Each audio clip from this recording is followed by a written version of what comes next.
Hello friends from all over the world. This is Kiran Bedi speaking to you from United Nations on behalf of the Civil Police Division, Department of Peacekeeping Operations.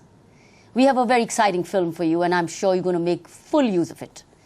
As you know, United Nations presently deploys more than 5,500 civilian police officers in 12 peacekeeping operations across the world.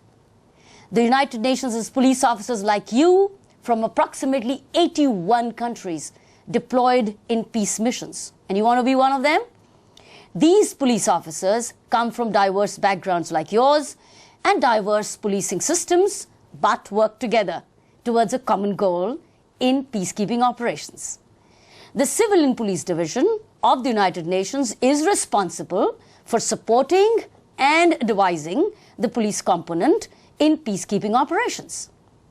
As a part of our support function, we request member states like yours to provide the United Nations with police officers for service in the peacekeeping operations.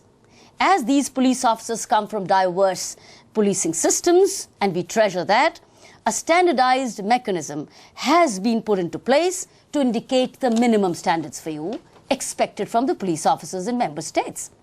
The Selection Assistance Team, as it's called, the UN SAAT in short, assists and advises the police contributing countries in selecting national law enforcement personnel to serve as UN civilian police officers in peacekeeping operations. UN SAAT focuses on language competency, driving skills, and in executive missions, even shooting skills. The language skills is so important because officers from several nationalities like yours are required to interact and with each other, sometimes in very tense situations. Minimum language skills are therefore needed to ensure that officers communicate with each other efficiently and effectively. Driving skills are important as the police officers are required to drive the UN official vehicles. Now, some of us don't drive ourselves back home. We have drivers, but here we're going to be the drivers. And in different terrains, mountains, hills, valleys, deserts.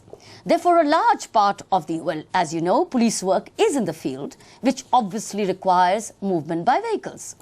We've had, unfortunately, several road accidents, which we want to avoid, which have involved police officers in the year last and the year before.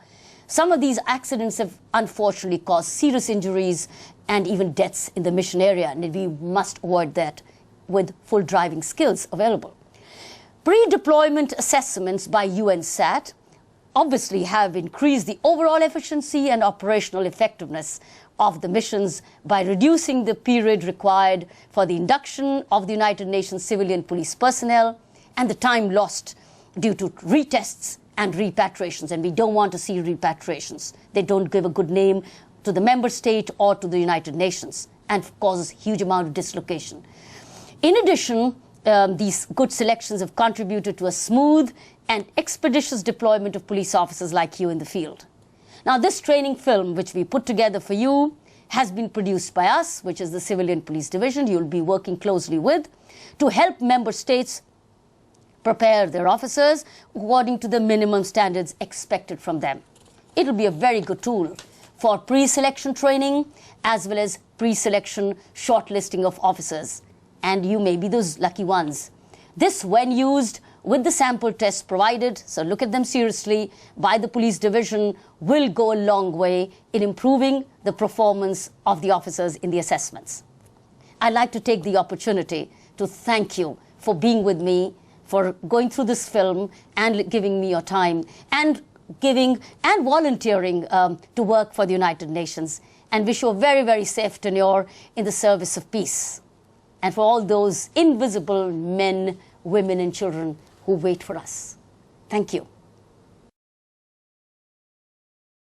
Welcome to the UN SAAT exercise.